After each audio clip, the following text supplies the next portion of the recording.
Hello, everyone. My name's Michelle Dewberry. I've been told I've got to smile loads. My boss has had a word with me. I've got to look really, really happy. This is my happy face. Am I doing a good job? Am I convincing? Am I a little bit more convincing than Rachel Reeves? Yeah. How strange. I am, of course, Michelle Dewberry. This is Dubes and I haven't been told to smile. I don't need to be told to smile because we have a great time on the show, as it is. No fallouts among us guys. Matt Goodwin, the pollster, the academic and the founder of Novara Media, Aaron Bastani, alongside me. Good evening, gents. You're both very welcome tonight, as are each and every single one of you at home as well. What, ladies and gents, is on your mind tonight? You can join the conversation in all the usual ways. You can email me, gbviews@gbnews.com. You can go to the website, gbnews.com/yoursay.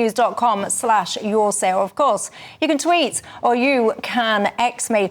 I hope you don't think I'm being mean, but I cannot help but notice how weird that was after we saw the tears, the chin trembling, the lip trembling. We saw all of that yesterday. Apparently, there was some major personal issues, but, you know, she styled it out. She went to work. And then today, I mean, when you see those clips, you've just seen some of those in the headlines. It is just weird. And people are suggesting, oh, Michelle, you know, don't be mean. Everyone has an off day and all the rest of it. But I just find it so strange. I'll play you a clip in a second of Rachel Reeves explaining what actually went on. In fact, have I got that clip ready for you now? Go. Clearly, I was upset yesterday, and everyone could see that.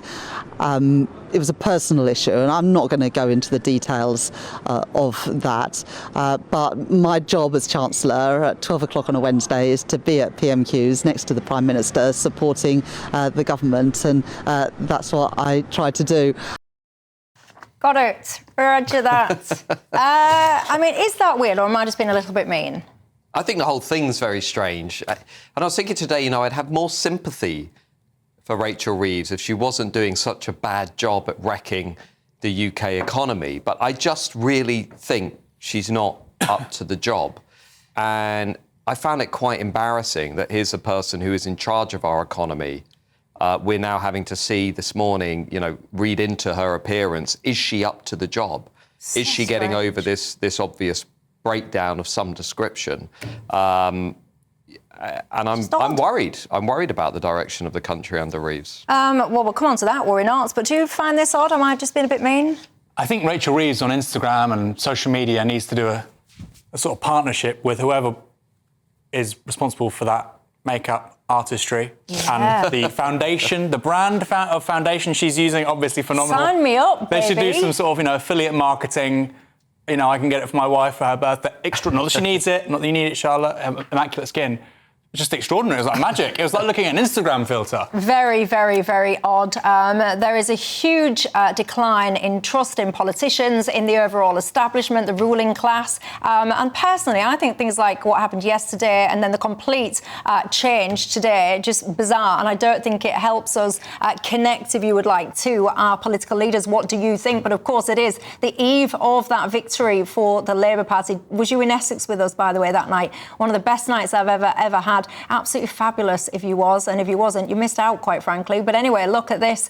When it comes to polling and how well these parties are doing, this current government has seen the largest first-year drop in polls since the 1990s. I mean, you're a pollster. What do you think to this? I remember that night as well. I wouldn't describe the election of a Labour government with an enormous majority as one of the best nights of my life. Well, but I was sat where Aaron is sitting tonight.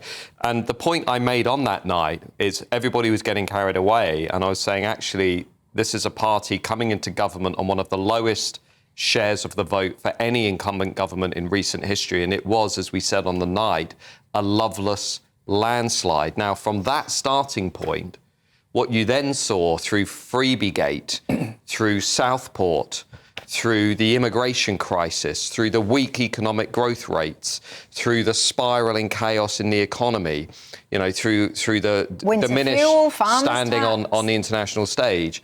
This is a Labour government that has fallen so quickly because it never really had the love of the nation to begin with, and has misread the mood of the nation at pretty much every turn. So the question I would throw back is, oh, goodness me, if Labour is this unpopular 1 year in, what on earth is it going to be like after another 4 years?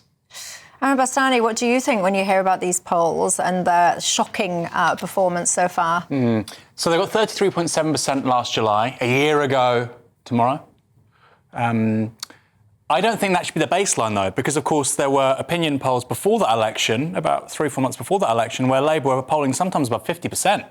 And actually, at the start of the general election campaign, they were polling low to mid-40s.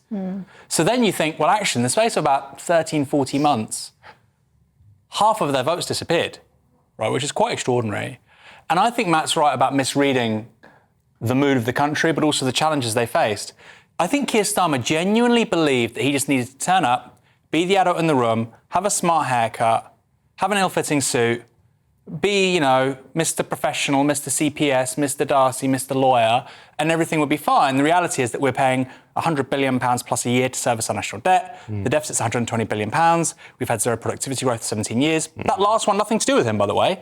But these are big, big problems. And when you enter government, even if your majority is 200, when the structural challenges are that big, you need to be out there every day fighting for every single vote, because it's going to be really, really hard.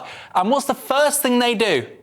What? Go and see Taylor Swift for free. I think that says so much about what they thought the challenge was. They thought it's 1997, Redux, sit back, it's like the West Wing box set. Actually, no, it's not. This is going to be real graft, really hard, really challenging, and they're not up for it. Although I can't believe I'm about to defend Keir Starmer. In fairness, though, one of the things they did try to do, look, he did try to deal with one of the big fundamentals, albeit in a very small way, which is the welfare system. And they did try and at least say, look, we're going to have to reform this because we've got no money. We're going to have to start cutting stuff because we can't keep borrowing, right? Now, people on the left, like yourself, say, oh, you can't reform welfare, you can't do all of this stuff. So the moment he does try and do something with the underlying structural problems, nobody within the Labour movement, broadly defined, gives him any room for manoeuvre. So the guy's kind of hemmed in. Right? He won't be able to do anything on the immigration stuff because he doesn't believe it. He's basically an open borders fanatic. But even if he tries to do stuff on welfare reform, the left kicks off. So, I mean, he's kind of got nowhere to go. Gosh, so it's a reasonable point. So on the winter fuel allowance, they were only going to raise £1.4 billion, right? It's not like they were going to raise £10 billion. It was £1.4 billion. And I don't think they did that to raise money, Matt. I think that what they're doing now is to raise money. They did that to send a political signal to the country, we're really tough, we're going to make the tough decisions. But people didn't want tough in that particular way at that particular moment. They wanted a feel-good moment for a few months because we've had a hard few years in this country. On the stuff that's happened in the last week with regards to PIP, I'm more sympathetic to that argument because the money is more significant. However, when you're saying that we're going to increase defence spending by £30 billion, when the most knowledgeable people out there when it comes to defence procurement, who aren't on the left, by the way, say it's the worst spent public money. Of all the money we spend, the lowest return on investment is with regards to defence procurement. And the Labour government says we're going to increase that by 50% without even thinking about how we're going to spend it differently.